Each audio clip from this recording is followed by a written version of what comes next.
Hi,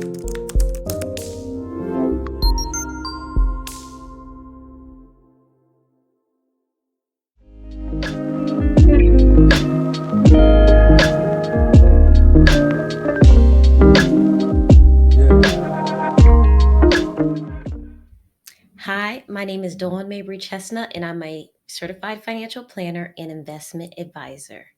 Have you been wondering whether it makes sense to rent or sell your home?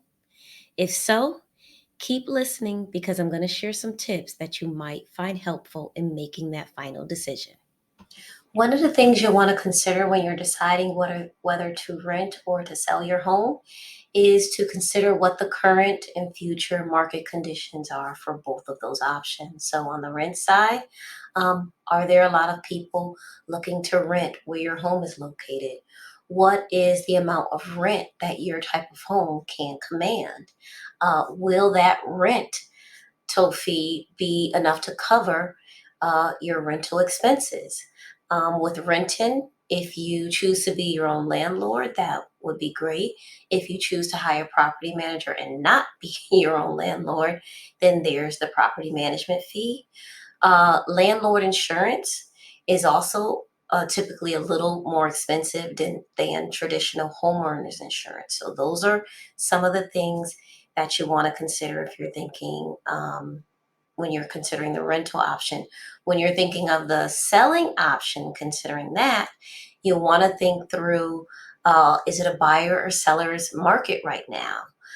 Will you make a profit if you sell right now, or should you hold on to the property and let it appreciate more and maybe make a higher profit later?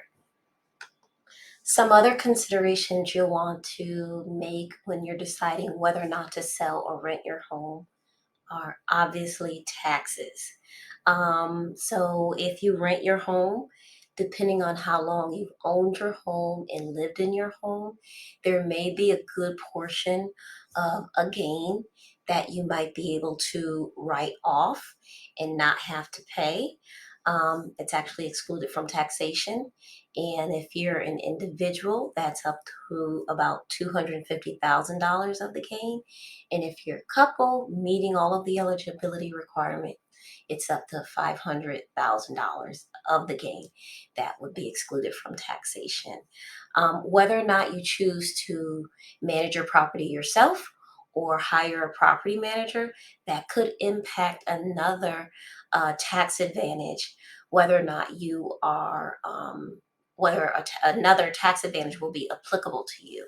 And it is typically only applicable to those who manage their property themselves and not traditionally if you hire a property manager. Another consideration you want to take into effect is, as a homeowner living in your home as your primary residence, there are some write-offs regarding the interest that you have paid over the years, and that may not necessarily be the case if you turn that same property into an investment property.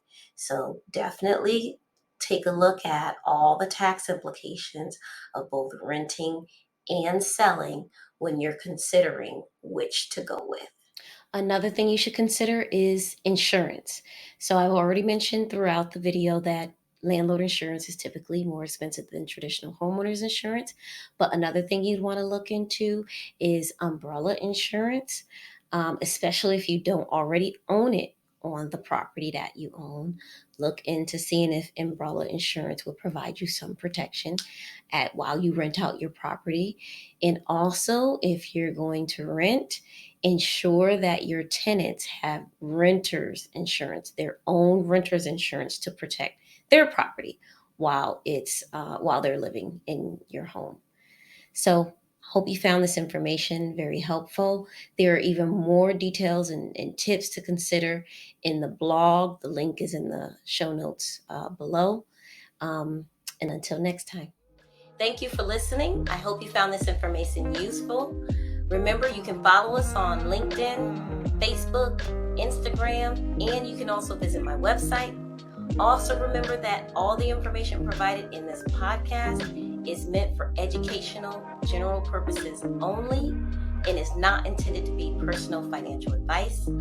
Until next time, this is Dawn Mabery Chestnut signing off.